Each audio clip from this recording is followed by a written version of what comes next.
رحمۃ اللہ وبرکاتہ۔ کل سورہ عنکبوت کی 1 سے 5 آیتیں کی تلاوت اور ترجمہ تفسیر کی گئی تھی۔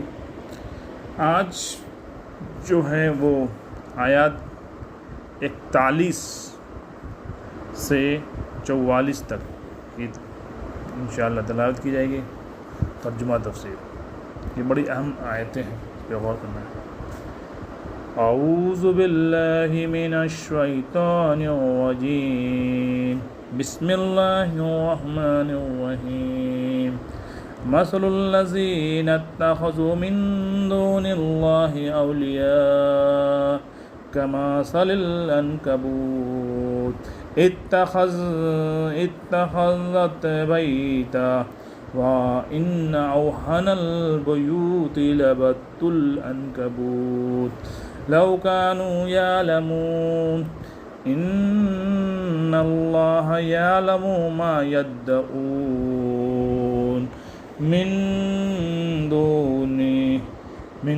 دُونِهِ مِن شَيْءٍ وَهُوَ الْعَزِيزُ الْحَكِيمُ۔ وَتِلْكَ الْأَمْثَالُ نَضْرِبُهَا لِلنَّاسِ وَمَا يَعْقِلُهَا إِلَّا الْعَالِمُونَ۔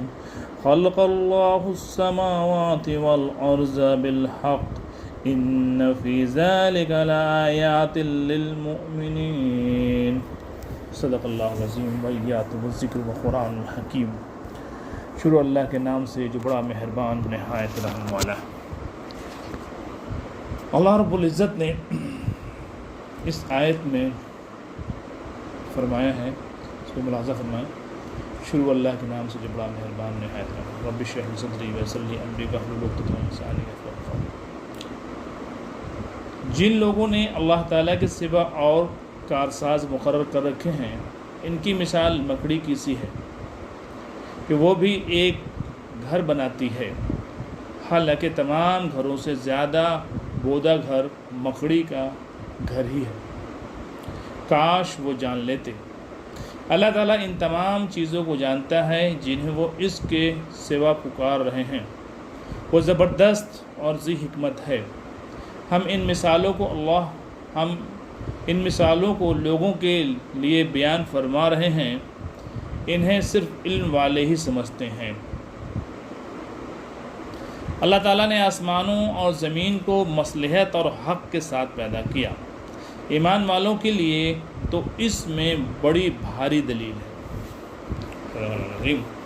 یہ ترجمہ ہے اس آیت کا کہ اللہ تعالیٰ نے مثال دیا ہے، مثل الذین، جن لوگوں نے اللہ تعالیٰ کے سوا، یعنی جتنے بھی مخلوق ہیں، خالق تو صرف اللہ ہے، اور جتنی بھی اس کے علاوہ سب مخلوق ہی مخلوق۔ تو اللہ رب العزت فرما رہا ہے کہ اللہ کے علاوہ جو بھی ہے، انہوں نے، یعنی جو ان کو اللہ کے مخلوق کو پوچھتے ہیں یا ان کو کارساز مانتے ہیں یا اپنے مشکل کشا مانتے ہیں، تو اس کے لیے اللہ رب العزت فرماتا ہے کہ وہ ایسا ہے جیسے مکڑی کا جال۔ ایک مکڑی بھی ہے، وہ اپنے گھر بناتی ہے، لیکن مکڑی کا جال کیسا ہے؟ وہ سیدھا، کہ کتنا بھی جال ہو اس کو ہلکا سا جھاڑو لے لو، اس سے ختم کر دو۔ کسی گھر خالی ہے اور کئی مہینے تک خالی ہے، اس کے بعد اس نے خوب مکڑی نے جال بنا لیا، خوب مکڑی جال بنا، اور انسان دیکھا، اس نے اٹھایا، کچھ بھی جھاڑو اٹھایا اور ہلکا سا اشارہ کرتی ہے، وہ ختم ہو جاتا ہے۔ تو اللہ رب العزت یہاں پہ عنکبوت یعنی مکڑی کا جال کے بارے میں بتا رہا کہ یہ مکڑی کا جال جو ہے وہ بہت سیدھا ہے، دیکھنے میں تو لگتا ہے کہ پورا جال کو لپیٹ دیا ہے اپنے اندر، ہے نا؟ یہ شیطانی جو ہوتی ہے کہ ایسا لگتا ہے کہ پورے کو لپیٹ دیا ہے، لیکن وہ حقیقتاً اس میں کوئی پائیداری نہیں ہوتی ہے، اس میں کوئی مضبوطی نہیں ہوتی ہے۔ تو اللہ تعالیٰ یہ فرما رہے ہیں کہ گھر تو وہ بھی بناتی ہے، مکڑی بھی، لیکن سب کو پتہ ہے کہ کتنا زیادہ وہ کمزور ہوتا ہے، کتنا زیادہ بودا ہوتا ہے، ویک ہوتا ہے، اتنا زیادہ کہ اس کو انگلی سے اشارے سے بھی کر دو تو ختم ہو جانا۔ تو اللہ تعالیٰ فرماتا ہے کاش وہ جان لیتے کہ اللہ کے علاوہ جو مخلوق کو وہ اپنا کارساز مانتے ہیں، اپنا سوچتے ہیں کہ اس سے ہمارا ہوگا، تو اس کو اللہ رب العزت نے، یعنی اللہ کی شان نہیں کہ وہ ظلم کرے. ہاں، اللہ تعالیٰ کی شان بھی نہیں کہ اللہ تعالیٰ ظلم کرے. اور اللہ تعالیٰ فرمائے جن لوگوں نے اللہ تعالیٰ کے سوا اور کارساز مقرر کر رکھے ہیں، ان کی مثال مکڑی کی سی ہے کہ وہ بھی ایک گھر بنا لیتی ہے، حالانکہ تمام گھروں سے زیادہ بودا مکڑی کا گھر ہی ہے. یعنی جس طرح مکڑی کا جالا گھر نہایت بودا، کمزور اور ناپائیدار ہوتا ہے، ہاتھ کے ادنی سے اشارہ سے وہ برباد ہو جاتا، ختم ہو جاتا ہے. اللہ کے سوا دوسرے کو اپنا معبود، حاجت روا اور مشکل کشا سمجھنا بھی بالکل ایسا ہی ہے. بالکل ایسا ہی ہے کہ ہم اللہ کے سوا کسی کو بھی مانیں، نہیں، بالکل بے فائدہ ہے، کوئی فائدے کے نہیں ہے، کیونکہ وہ بھی کسی کے کام نہیں آ سکتا، وہ بھی کسی کام نہیں آ سکتا. اس لیے غیر اللہ کے سارے سہارے بھی مکڑی کے جالے کی طرح ایک سارا ناپائیدار ہیں، یعنی بالکل ناپائیدار ہے، ختم ہو جانا، مطلب کوئی پائیدار ہی نہیں ہو سکتا، کوئی وجود ہی نہیں ہے ایک طرح سے دیکھا جائے، بس ہوا میں ہے. وہ جال جتنے بھی آتے ہیں ہوا میں ہوتے ہیں، کوئی اس کی جڑ نہیں ہوتی ہے. اگر یہ پائیدار یا نفع بخش ہوتے تو یہ معبود گزشتہ اقوام کو تباہی سے بچا لیتے. ہوتا ہے کہ اگر یہ فائدہ مند ہوتے نہ تو گزشتہ جو قوم ہے، قوم عاد، قوم ہود، قوم لوط، قوم نوح، یہ سب کے لوگ پجاری تھے غیر اللہ کے، تو ان کو کسی نے نہیں بچایا. وہ جب اللہ کا حکم آیا تو سب کے سب ختم ہو گئے. کوئی نہیں آیا ان کا جس کو وہ یار و مددگار سمجھتے تھے، اپنا مشکل کشا سمجھتے تھے، جو حاجت روا سمجھتے تھے، وہ کوئی نہیں آیا. تو اسی طرح کیونکہ وہ کوئی اس کی پیداواری نہیں تھی، اس کی جڑ جو ہے زمین میں نہیں تھی.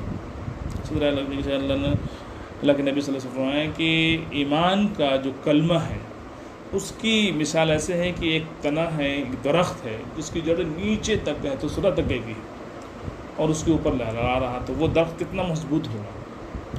اور کفر کلمہ کی حقیقت یہ ہے کہ ایک ہے پودا، بالکل وہ سیدھا سا پودا جس کی جڑیں صرف اوپر ہی اوپر ہیں، اور ایک بار ہلکا سا جھونکا آیا ہوا کا اور اڑ کے ختم ہو. تو اسی طرح ہے یہ. لیکن دنیا نے دیکھ لیا کہ وہ انہیں نہیں بچا سکے، یعنی انہیں خواب غفلت سے بیدار کرنے، شرک کی حقیقت سے آگاہ کرنے اور ہدایت کا راستہ بجا لانے کے لیے کہا اللہ تعالیٰ کہ یہ جو حقیقت کی دنیا میں ہو، جو حقیقت چیز ہے اس کو، اس علم سے مراد، یعنی علم انہیں صرف اللہ والے ہی سمجھتے ہیں. اب وہ کون سا علم ہے؟ اس علم سے مراد کا اس کی شریعت کا اور ان آیات و دلائل کا علم ہے، یعنی دینی علم، جو کتاب کا علم اور جو شریعت کا علم جن کو ہے وہی جانتے ہیں، وہی سمجھ سکتے ہیں، جن پر وہ غور فکر کرنے سے انسان کو اللہ تعالیٰ کی معرفت حاصل ہوتی ہے اور ہدایت کا راستہ ملتا ہے. اور میں جو غور فکر کرتے ہیں وہ تو اللہ کی معرفت، اللہ کے قرب حاصل ہوتی ہے اور انہیں ہدایت ملتا ہے. اللہ کے وجود کی اس قدرت اور علم و حکمت کی، اور پھر اسی دلیل سے وہ اس نتیجے پر پہنچتے ہیں کہ کائنات میں اس کے سوا کوئی معبود نہیں، کوئی حاجت روا اور کوئی مشکل کشا نہیں. اور وہ جو تدبر کرتے ہیں، غور و فکر کرتے ہیں، جو علم انہیں ہے، ایک علم جو انہیں کتابی علم ہے، جو قرآن کا علم ہے، حدیث کا علم ہے، اس علم میں وہ اس پر تدبر کرتے ہیں، غور و فکر کرتے ہیں، یا علم والے سے وہ بیٹھتے ہیں، ان سے علم حاصل کرتے ہیں، تو اس سے علم سے انہیں تدبر جو ہوتا ہے تو وہ یہ نتیجہ میں پہنچتے ہیں کہ نہیں، اور کوئی مشکل کشا نہیں ہے، کوئی حاجت روا نہیں ہے اللہ کے سوا. اسی کو اللہ تعالیٰ فرما رہے ہیں کہ وہ علم ہی والے جان سکتے ہیں، یعنی علم حاصل کرنا اتنا ضروری ہے. ایک جگہ آتا ہے کہ علم اتنا تو حاصل کرنا ہر مومن مومنات پہ، ہر مسلمان پہ فرض ہے وہ کیا ہے کہ حلال اور حرام کی اس کو تمیز ہو جائے کہ ابھی جو ہم عمل کر رہے ہیں وہ حلال ہے یا حرام۔ تو یہ آیات کا اس لیے میں نے ترجمہ تفسیر کیا کہ یہ عنکبوت، یہ جو سورہ کا نام ہے عنکبوت کیوں ہے، ابتدا تو پتہ چل ہی گئی، اور یہ بیچ کی جو آیت ہے جس میں عنکبوت کو ہی اللہ نے کوٹ کیا ہے کہ عنکبوت جو ہے، مکڑی کا جال جو ہے وہ کیا ہے، اور جو اللہ کے علاوہ جو ہے اللہ کے مخلوق کو جو اپنا حاجت روا مشکل کشا سمجھتے ہیں وہ ایک مکڑی کی جال جیسا ہے جو ہلکا سا اشارہ سے، انگلی کے اشارہ سے وہ ختم ہو جانے والا جال ہے، کتنی بھی محنت ہو وہ ہوا میں ہے، وہ اس کی جڑیں زمین میں نہیں ہے، جس کی جڑیں زمین میں ہی ہیں ہوا میں ہیں تو وہ ختم ہو جانے والی چیز ہے۔ اسی بات پہ اللہ رب العزت نے ان آیتوں پہ غور کرایا ہے، اور یہ بھی کہا ہے کہ غور کریں کہ علم والے وہی سمجھتے ہیں جو علم والے ہوتے ہیں، اور کاش وہ جان لیتے کہ جو مخلوق کے لیے سوچتے ہیں کہ مخلوق سے ہمیں ملے گا، تو وہ جان لیتے کہ اس سے کچھ نہیں ہوگا، صرف ملنے والی مشکل کشا جو ہے، جو دینے والی ذات ہے وہ اللہ کی ہے، اور اللہ ہی پہ یقین، اللہ ہی پہ ایمان، اور اللہ ہی سے مانگنا جو بھی اپنی حاجت ہے۔ اللہ تعالیٰ سننے اور عمل کرنے کی توفیق عطا فرمائے۔ صدق اللہ العظیم وإياكم والذکر والقرآن الحکیم۔ والسلام علیکم ورحمۃ اللہ۔